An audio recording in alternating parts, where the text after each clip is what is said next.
j'espère que vous allez bien. Je m'appelle Laken Paola, bienvenue sur ma chaîne YouTube. Bon, ladies and gentlemen, aujourd'hui j'ai décidé de vous parler de my hair journey, aka mon voyage capillaire. Tout simplement parce que je trouve que si je vais venir là à faire genre je vous donne des conseils et tout, et surtout suite aussi aux demandes que j'ai reçues dans ma vie, que je reçois dans ma vie privée et tout, genre qu'est-ce que tu veux que je mets dans mes cheveux, pourquoi mes cheveux poussent autant, machin, nanani et tout ça. Je trouve qu'il est important de retourner dans l'histoire, savoir le comment du pourquoi et comment tout a commencé. Et ensuite progresser ensemble parce que franchement mes cheveux ne sont pas parfaits, je pense que c'est clair pour tout le monde.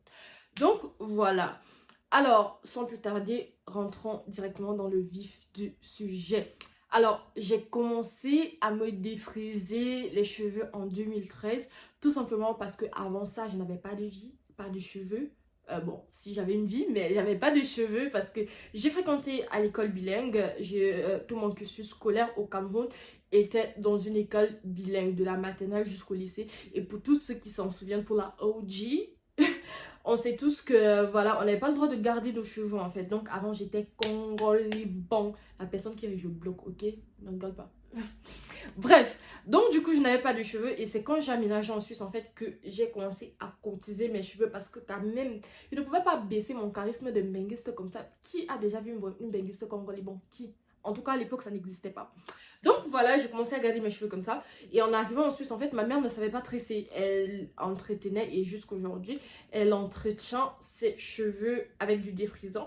Du coup, je suis rentrée dans le même système. Elle a commencé à me défriser les cheveux. Surtout que moi, en fait, j'avais vraiment les cheveux qu'on appelle éponges métalliques chez nous au Cameroun. Genre, mes cheveux étaient durs. Vous voyez les cheveux non obéissants là. Les cheveux qu'on ne sait pas comment traiter. Les cheveux que non, ce n'est pas soft pour les filles comme pour les filles claires de peau. Non, non, non, non, ma pas été dure. C'était un gok. Donc, il fallait malaxer ça. Il fallait taper ça avec le défrisant. Et du coup, c'est que... Bref, c'est ce que ma mère a commencé à faire pour les rendre plus maniables, quoi. Et c'est comme ça que je suis rentrée dans le système. Alors, de 2013 à, j'ai envie de dire, 2017, comme ça, franchement, tout allait bien dans le peuple et tout. Je me plaignais pas parce que voilà, mes cheveux poussaient et sachant que j'avais jamais eu des cheveux avant, je savais pas vraiment, à part appliquer du défrisant, j'avais pas vraiment une routine spéciale quoi. À un moment donné, j'ai commencé à voir mes cheveux se casser, mais littéralement se casser. Genre, ils étaient à la limite comme de la paille. C'est alors que je me suis dit, il y a un truc qui va pas. J'ai encore me tresser, ça faisait hyper mal, tout simplement parce que mes cheveux étaient trop secs. J'ai appliqué le défrisant et après ça, je ne faisais plus rien jusqu'au prochain défrisant. Et c'est alors là que j'ai ajouté le leave-in conditioner, l'huile ORS, l'huile olive oil de chez ORS. Et voilà.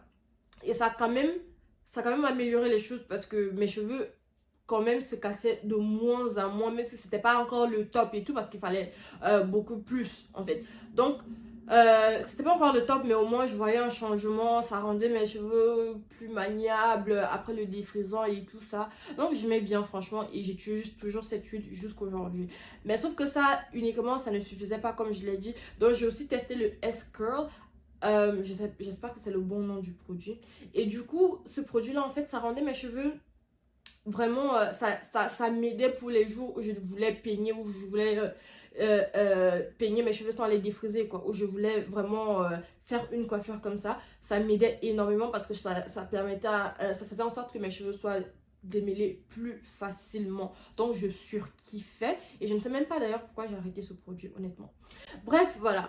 Donc en 2017, je pense août 2017 et tout, j'ai commencé mon apprentissage et j'avais beaucoup moins, et ça faisait aussi quelques années que j'étais en Europe franchement. Donc du coup, j'avais gardé cette mentalité des filles européennes, des blanches j'ai envie de dire et tout, où tu es là avec tes cheveux, machin, nani, et je ne me tressais plus aussi régulièrement. Donc mes cheveux se cassaient encore plus quoi. Ce que le ORS avait fait avant ne suffisait plus, vraiment je perdais des cheveux, c'était un truc de fou.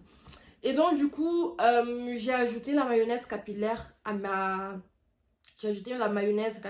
cheveux et tout, et je faisais de plus en plus d'efforts de me tresser et franchement ça allait bien quoi. Genre mes cheveux ils étaient là, je me plaignais pas, ils étaient maniables, ils étaient obéissants, je pouvais faire ce que je veux avec, il n'y avait pas de souci.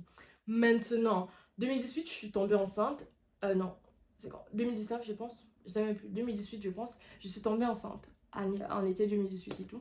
Et là, je savais que c'était vraiment un gros moment de flemme qui arrivait parce que franchement, moi, la grossesse, j'ai géré mes études donc, et gérer mes cheveux en plus, c'était mort de chez mort. Donc, littéralement, je peux dire, je me tressais. J'ai envie de dire, je me tressais quasi tout le temps, quoi. Moi qui pouvais taper les 6 mois, les 1 an comme ça, sans me tresser. Je me tressais régulièrement. Et quand je vous dis qu'en 2019, Lord, it was my year, ok?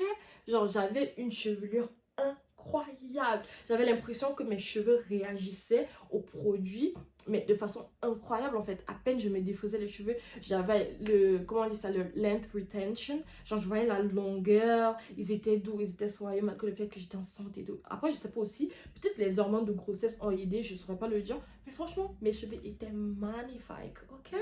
Ça a duré jusqu'en 2020.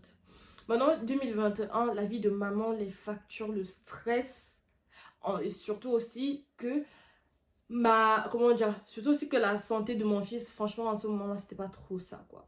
Donc, j'avais plus le temps pour rien. La seule chose qui, mon point focus, je m'étais carrément oublié, pas juste ma chevelure, mais vraiment moi en tant que personne, en fait, je prenais plus soin de moi. Et du coup, c'était vraiment une grosse catastrophe capillaire, quoi. Mes cheveux étaient secs, hyper abîmés. Ce n'est qu'en 2022 que j'ai réalisé à quel point mes pointes étaient abîmées. C'était un truc de ouf, une horreur. Genre, j'ai eu plusieurs mauvaises expériences avec le défrisant. Genre, je me brûlais et ça n'avait pas les mêmes effets en fait que ça avait avant. Et je n'arrivais pas à détecter d'où le problème venait et tout.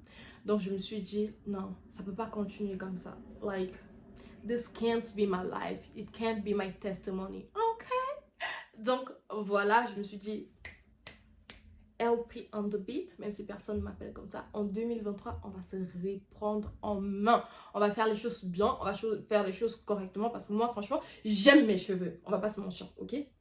Donc, en 2023, j'ai décidé de reprendre ma vie en main. Le dernier défrisant que j'ai fait, il a plutôt bien fonctionné, même s'il était grave fort. Je ne sais même pas si vous voulez une story de ça à propos de ça parce que j'ai testé un défrisant que je n'avais pas l'habitude de tester et tout. Franchement, like, Et quand vous voyez mes cheveux là maintenant, c'est que j'ai coupé les pointes parce que mes pointes étaient abîmées comme je vous ai dit. Et vu que j'ai décidé de faire les choses bien, j'ai commencé par ça, par couper mes pointes et voir commencer à traquer l'évolution de mes cheveux.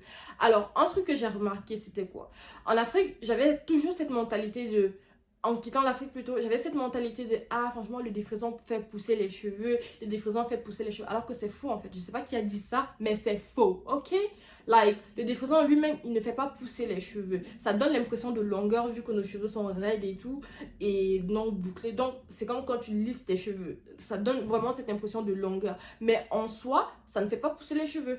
Du coup, en fait, il y a tout un processus, toute une routine qu'on doit adopter à côté de ça pour remplacer tous les aliments que le défrisant a abîmés dans nos cheveux. Et moi, c'était quelque chose que je ne savais pas avant. C'est pour ça que mes cheveux se cassaient aussi régulièrement.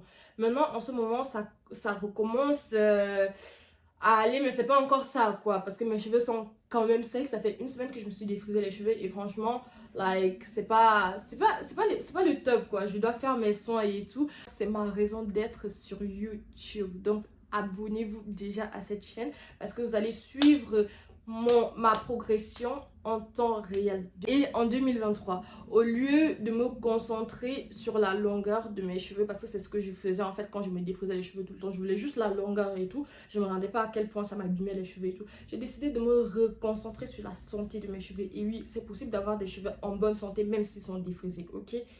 Faut qu'on arrête le mythe. Et donc voilà, au lieu juste de me focaliser sur la longueur, j'ai décidé de me reconcentrer